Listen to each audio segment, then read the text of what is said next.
Nous allons parler de la masturbation psychique qui touche à l'âme. C'est lorsque tu n'utilises pas la main, mais tu utilises ton cerveau. Donc ne dis pas « je ne touche pas, je ne fais pas ». Mais qu'est-ce que tu penses là, dans ta tête? Parce que tes mains peuvent être pures, mais tes pensées sont impures. Et pour Dieu, les pensées sont égales aux actions. Comment vaincre la masturbation qui est un véritable fléau parmi les païens, parmi les chrétiens, parmi les célibataires et malheureusement parmi certains mariés? La première chose, il faut la conviction du péché. C'est pourquoi j'ai dit, vous connaîtrez la vérité et la vérité vous affranchira. Donc aujourd'hui, tu auras la délivrance par la connaissance de la parole, mais aussi nous allons prier. Mais d'abord, la délivrance par la connaissance de la vérité, parce que la vérité est une clé qui ouvre la prison. L'un des rôles du Saint-Esprit dans le monde et dans la vie d'un chrétien, c'est de convaincre de péché. Convaincre. Quand on utilise le verbe convaincre, nous voyons qu'il y a une résistance. Parce qu'on ne convainc que quelqu'un qui ne veut pas croire et qui ne veut pas accepter une vérité. Donc tu dois te laisser convaincre par le Saint-Esprit.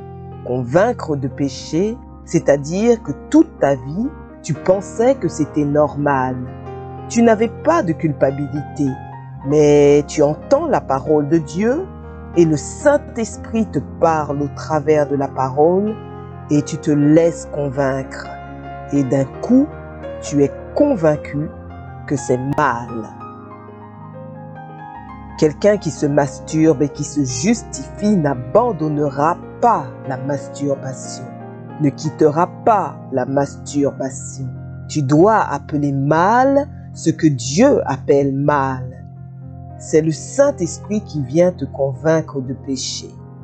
Première étape, tu dois dire avec le Saint-Esprit, la masturbation, c'est mauvais, c'est mauvais, c'est mauvais, c'est mauvais. Tu acceptes d'être convaincu de péché. Alors, si tu n'es pas convaincu, on peut prier, on peut jeûner, on peut chasser les démons. Rien n'arrivera parce que c'est la conviction qui amène la délivrance. Deuxièmement, la repentance.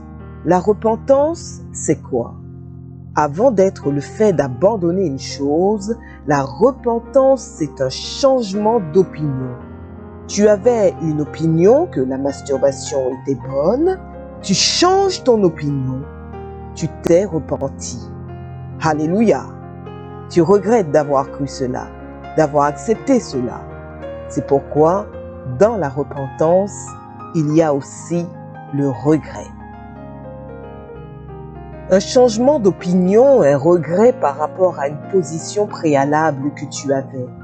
Si dans ton cœur tu ne te repens pas de t'être masturbé, tu ne regrettes pas de t'être masturbé, tu ne changes pas d'opinion et d'avis par rapport à la masturbation, Dieu ne te délivrera pas. Car Dieu ne peut pas changer un homme qui ne veut pas changer.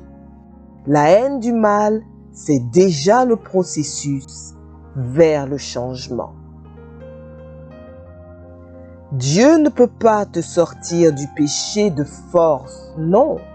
Il collabore avec ta volonté, c'est pourquoi la parole est prêchée pour engendrer la conviction de péché, et engendrer la repentance, et engendrer la conversion.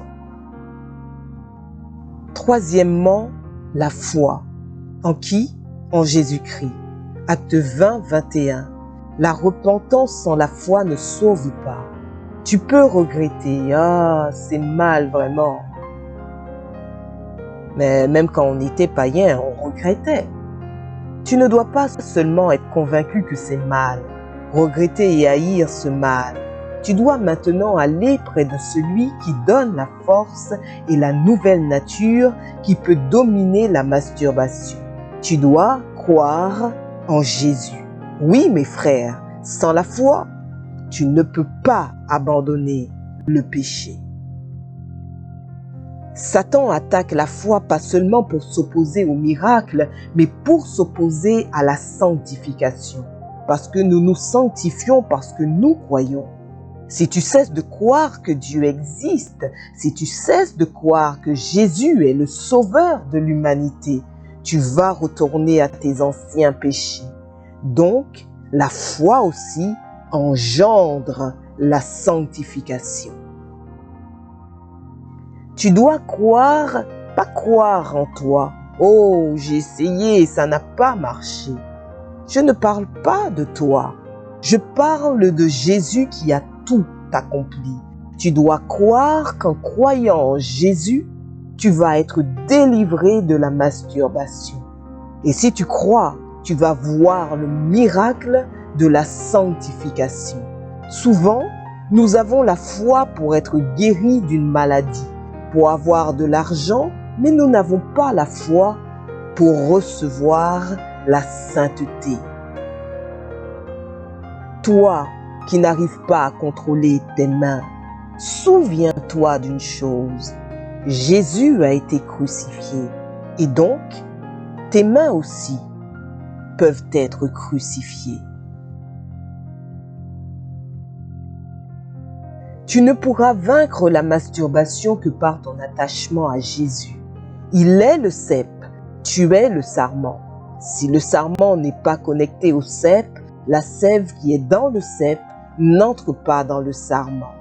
La sainteté qui est en Jésus n'entre en toi que si tu crois.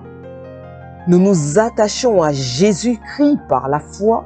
C'est la foi qui permet aux chrétiens de recevoir la sève de la sainteté qui est en Christ.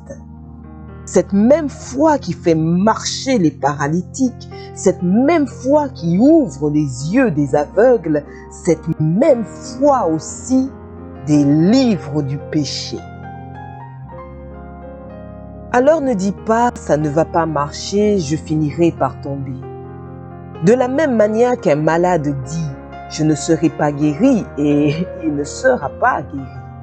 Si par rapport au péché tu doutes, tu n'en sortiras jamais. Quatrièmement, le coaching du Saint-Esprit.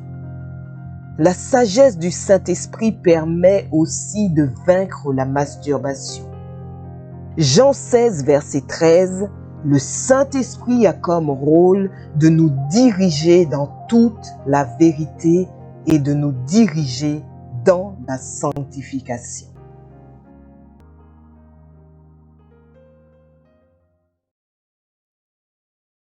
Voilà, c'est tout pour cette vidéo. Mais comme promis, nous allons partager avec vous la citation que nous avons sélectionnée. Tu dois croire, pas croire en toi. Oh, j'ai essayé, ça n'a pas marché. Je ne parle pas de toi. Je parle de Jésus qui a tout accompli. Tu dois croire qu'en croyant en Jésus, tu vas être délivré de la masturbation. Et si tu crois, tu vas voir le miracle de la sanctification. Souvent, nous avons la foi pour être guéris d'une maladie, pour avoir de l'argent, mais nous n'avons pas la foi pour recevoir la sainteté. Et vous, quelle citation a le plus retenu votre attention? Dites-le nous dans les commentaires. Si vous avez aimé cette vidéo, n'hésitez pas à vous abonner, à liker, à commenter et à partager. Nous vous disons à bientôt et bonne route sur le chemin de votre destinée.